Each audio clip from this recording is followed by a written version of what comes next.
ஆந்திரா மற்றும் தெலுங்கானாவில் சுட்டெரிக்கும் வெயிலுக்கு கடந்த 3 நாட்களில் 200 பேர் பலியானதாக தகவல்கள் வெளியாகியுள்ளன. ஆந்திரா மற்றும் தெலுங்கானா மாநிலங்களில் வரலாறு காணாத அளவிற்கு கடும் வெயிலும் அனல் காற்றும் வீசுகிறது.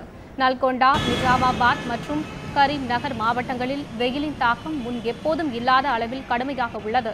குறிப்பாக கம்மம் பகுதியில் அதிகபட்ச வெப்பநிலை 47 டிகிரி செல்சியஸை எட்டியுள்ளது. இதையடுத்து ஆந்திரா முழுவதும் அனல் காற்று வீசி வருகிறது. நாளை மறுநாள் வரை இந்த வெயிலின் தாக்கம் படிப்படியாக அதிகரிக்கும் என வானிலை ஆய்வு மையம் கூறியுள்ளது.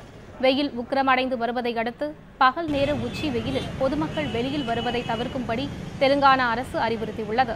கடுமையான அனல் காற்று வீசுவதால் பொதுமக்கள் பல்வேறு நோய்களுக்கு உள்ளாகின்றனர். இதனால் இரு மாநிலங்களிலும் மருத்துவமனைகளுக்கு படையெடுப்பவர்களின் எண்ணிக்கை அதிகரித்துள்ளது.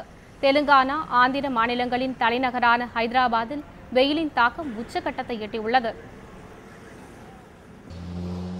மிகவும் வெப்பமாக இருக்கிறது. சுட்டெரிப்பது போல் உள்ளது. தோலில் அதிக எரிச்சல் ஏற்படுகிறது. இந்த நேரத்தில் மழை பெய்தால் இதமாக இருக்கும்.